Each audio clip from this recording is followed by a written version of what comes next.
Ay, inaabot ako ng ulan, guys. Alam mo, napaka-abnormal na ng climate natin ngayon. Pagkatapos bumagsak ng napakalakas na ulan, mainit na ulit, oh. Tingnan mo naman.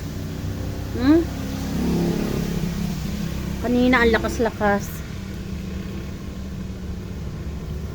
Alam nyo yung climate natin, sira na. Hindi na natin alam kung kailan uulan, kailan iinit. Ang init-init, biglang babagsak yung ulan.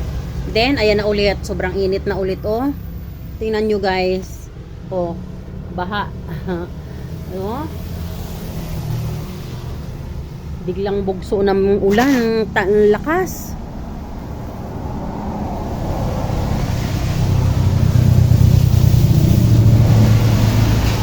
Nung galing ako sa labas, mayroon akong mga inayos. Inabot ako ng malakas na ulan.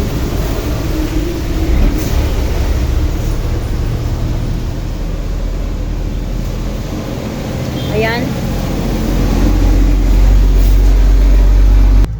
So ayan, praise the Lord. Nakarating na ako dito sa aking lungga. Ayan. Halika na, pasok na tayo. Mas maakan. So aking lungga.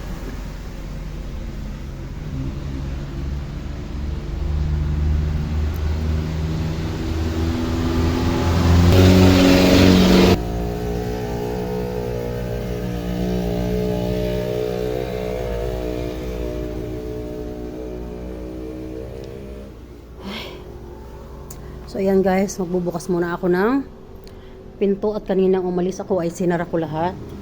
Mahirap nang masalisihan. Baka yung libag ko ay mawala pa. Let's go. So ayan guys. Ganito ako pag ako'y umaalis.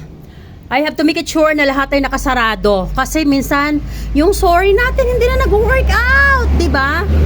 Ang pagsisisi ay laging nasa huli. So kaya laging maging maingat tayo. Minsan nga, yung may-ari ng bahay nasa pintuan pa. Nasasalisihan pa. Yun pa kayang wala ka. 'Di ba? So wala ka, hindi mo isara yung bahay mo. So parang nag-invite ka ng mga hindi mabuting tao. Kaya alam nyo guys, pag ako ay nagpi-pray, like kung sinasama sa prayer ko na haplosin ni God yung mga puso ng masamang tao. Kasi pag walang masamang tao, hindi ka na mag-worry na baka may biglang pumasok sa bahay mo, baka may biglang mangyari sa family ko, baka mayroong kung anong hindi mangyari, baka may hindi magandang mangyari, 'di ba? So, lagi nating hingin sa Panginoon, guys, na yung mga katulad natin na nakakilala na sa Panginoon, mas dumami pa. At yung mga hindi pa nakakakilala sa Panginoon, nawa ay haplosin ni God yung puso nila para mas dumami pa yung mga nakakakilala kay God at sumasampalataya. Upang sa ganon, hindi na tayo mag-worry na baka may mangyaring hindi maganda. Kasi pag lahat tayo ay nakakakilala sa Panginoon, we are very, very careful and we have a strong concern to others and hindi tayo makakaisip gumawa ng masama at lagi nating iisipin yung consequences ng ating gagawin. At we always have to be organized. Alam nyo guys, marami ako natutunan nung ako naging Christian. Mas naging organized ako sa buhay ko. Tumaas yung concern ko sa kapwa at family ko. Dati na ako mapagmahal kasi nga breadwinner ako. Pero nung ako ay naging Christian, mas tumaas yung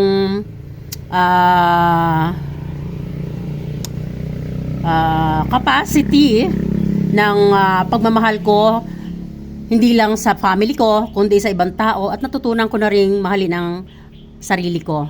Kasi sabi sa Bible, love yourself before love others. So, tama yun guys. We have to learn how to appreciate ourselves. We have to learn how to love ourselves. We have to learn how to recognize ourselves before we appreciate and love others.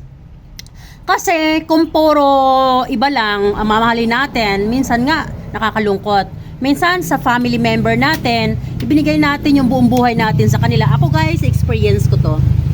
Nasa abroad pa ako, lahat pinag-aral ko, lahat, mga family member ko, mga tita at tito, manghihiram sa akin. Manghiram sila sa akin ng 10,000 hanggang 50,000. Kala mo yung binihiram nilang 50,000, kala mo 50 pesos lang. Akala mo yung 10,000 na hinihiram nila 10 pesos lang, no? Pero guys, dahil meron ako ini-expect na salary end of the month, na ilo-loan ko sila. So ito masakit. Sabihin nila sa akin, o ibibigay ko na lang kay mama mo, kay ate mo, wag ka na magpatala that month, ako na lang magbibigay. Hanggang sa tatawagan kong ate ko nung buhay pa, tatawagan ko yung mama ko, nagbigay na ba si ganito ng ganito? Wala pa rin. Hanggang allowance time na ng parents ko. So syempre ako na naman nagpapadala. So ito na ang masakit. Nag-for good na ako. Now, nakalimang taon na ako dito sa Pilipinas. Sa awa ng Panginoon, wala pa rin bumabalik sa akin sa mga nahiram nila. Ito pang masakit. Binlock na ako. At pag mini-message ko, unseen message na ako. At pag tinatawagan ko, never take my calls, no? So kaya guys, alam nyo, napakasarap tumulong. Actually, ang pinakang masarap gawin sa buhay yung tumulong at maging way tayo ng blessing sa ibang tao. Pero ang masakit, yung katulad ng ginawa ko, para lang makatulong ako sa kapamilya, sa ibang tao, hanggang sa nailo-loan ko pa sila, no? At alam nyo sa abroad, ang loan, weekly yan binabayaran.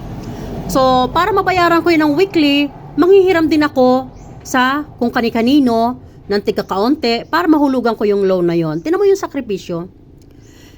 And then, akala nila, once na nasa abroad ka, you just open your arms, you just open your hands along the road, then you can get money. Hindi nila alam, kunting advantage lang naman, no? Lumaki lang ng kunti yung sweldo mo, compare dito sa Pilipinas, and yung sakripisyo mo unmeasurable din. Pero no one appreciate, no? Alam nyo guys, ako talagang this experience truly breaks my heart. Kasi kahit yung mga sige, diretsahin ko na. Kahit yung mga pamangkin ko na pinag-aral ko guys, panganay na anak ko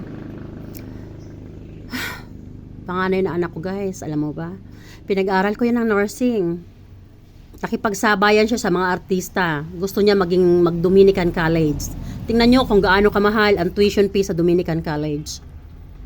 Sabi niya, ma, dito ako mag-aral para pagkatapos ko, mabilis ako makakuha ng trabaho. Alam nyo, tayo mga magulang, wala naman talaga tayong ibang gusto sa anak natin kung hindi ang makapag-establish sila kaagad ng buhay nila, di ba? Yun lang naman ang gusto natin. Kaya nga tayo nagpapakahirap. So, to cut the story short, sinunod ko yung gusto niya. Pinag-aral ko siya sa Dominican. Nursing siya. Hanggang sa board exam na. Alam niya magbo-board exam siya, pero mas inuna niya yung mga barkada niya. So, ending, hindi siya nakapasa ng board exam. Then, sabi niya sa akin, ma, mag-retake ako ng board exam para makatulong ako sa'yo. Pinag-retake ko ulit ng board exam. Hindi na naman nakapasa. Bakit hindi nakapasa? Alam niya, magbo-board exam siya, nasa inuman siya. Kaya alam nyo guys, minsan yung headache, no, nakaka-relate talaga ako, yung mga nakikita ko sa social media, na masyadong nadidepress sila, masyadong nagkakaroon sila ng anxiety. Alam nyo, thankful lang talaga ako kasi napakalapit ko sa Panginoon. Yung hindi ko pa man inaabot yung kamay ko kay God, inabot na niya ito. Kaya I'm very, very thankful to God, no. Wala na akong mahihiling pa sa Panginoon kasi kumbaga lahat na ibigay na sa akin ni God. Hindi man lahat ng gusto ko, pero lahat ng kailangan ko na ibigay niya sa akin. Kaya sobrang thankful na thankful talaga ako kay God. And then pag yung mga pamangkin ko na yon at anak kong panganay na pinag-aaral ko, nung ako ay nandito na sa Pilipinas, gusto niya sa akin pa rin siya aasa. Yung bunso kong anak, madiskarte siya katulad ko rin. So, marami siyang diskarte sa buhay para magkaroon siya ng pera, makapag-abroad siya. Alam niyo, sa totoo lang, ang bunso ko nakapag-abroad siya. Hindi siya nanghingi sa akin ng pera para makapag-apply. Nagtrabaho siya sa call center para makapag-apply siya. Yung panganay ko, lahat sa akin niya gustong hingin. Binigyan ko siya, sabi niya magtatayo siya ng kino. Binigyan ko siya. So sabi niya, magpa-franchise sila ng loto. Binigyan ko siya. Sabi niya, pa-franchise siya ng siomai. Binigyan ko siya. Mga anak niya, nag-aaral siya ng nursing, hindi ko alam, may anak na pala siya. At the end, para mapaganda ang buhay, sinuportahan ko. Ano pang gusto niya? Di ba? Then, bago ako umuwi ng Pilipinas, sabi ko sa kanya, anak, mag-aral kang mabuti. Ayusin mo yung buhay mo. Kasi once na umuwi na ako sa Pilipinas, wala na ako ibang pagkukunan. Nagbabalak akong mag-vlog. Pero alam ko, yung pagbablog ay hindi easy to make money. Di ba? So, totoo. Ilang taon na ako nagbablog, pero hindi easy to make money. Alam nyo guys, yung panganay ko, nung wala na siya sa aking nakukuha, kasi gusto niya, ihiram ko siya parati sa bunso ko. Hindi pwede. Kasi parehas ko silang pinag-aral. Guys, comment down below kung mali ba ako. May mali ba sa ginagawa ko. Sabi ko sa kanya, anak, hindi kita pwedeng ihiram sa kapatid mo. Inihiram kita once, twice, thrice, hindi na pwede. Kasi mabibigatan ang kapatid mo. Anyway, parehas ko naman kayong pinag-aral para parehas kayo magkaroon ng magandang buhay. So, bakit hindi ka maghanap ng magandang trabaho? Actually, mas maganda yung degree mo kaysa sa kapatid mo, no? So, minasama niya yun at binlock niya ako. Dati iniiyakan ko guys, kasi hindi ko matanggap na anak ko, from baby up to growing up, then binigyan ko siya ng magandang degree, more than my capacity, no? Kahit hindi ko kayang ibigay sa kanya yung degree na yun. Alam nyo guys, ang dami-daming gusto mag-nursing. Nagpapakahirap magtrabaho para lang makatapos mag-nursing, nagpapaalila kung ano-ano, para lang talaga makagraduate sila ng nursing. Pero yung panganay ko, nakagraduate siya ng nursing, ayaw niyang gamitin. Nagsi-security guard siya. Sabi ko nga sa kanya guys, gusto mo pala security guard lang, sana sinabi mo sa akin. Yun na lang sana ang pinatake ko sa yung course, 200,000 lang ang nagastos ko. Bakit hinayaan mo na gumastos ako sa'yo ng malaki sa kurso na hindi mo naman pala gagamitin? Alam nyo guys, nursing from the start until you graduated, no? It will take million. Yun ang magagastos. It will take million para makagraduate ka ng nursing. Tapos magsi-security guard ka lang. At the end, naisip ko, okay na yun, basta may trabaho. Pero guys, yung kahit may trabaho siya, dahil inuuna nga niya yung lakwatsa niya, lalapit pa rin siya sa akin habang wala naman na akong trabaho at bunso ko na nga lang yung nagsusupport sa akin. Parang may mali na, di ba? So, syempre, sinabihan ko siya na in-explain ko sa kanya yung pwede niyang gawin para hindi lagi nangyayari sa kanya yung lagi na lang siyang short. Sabi ko sa kanya, anak, you have to manage your budget, di ba? Don't over spend your money para hindi ka na so short sa budget, kasi hindi tayo pwedeng lagi nang hihiram. Lagi natin tatandaan, yung tao na hinihiraman natin, meron siyang sariling buhay na dapat din niyang ayusin. May mali ba? Tama lang, di ba? Tama lang. Pero afterwards na notice ko, binlock na niya ako. So dati umiyak ako, pero ngayon hindi na ako umiiyak.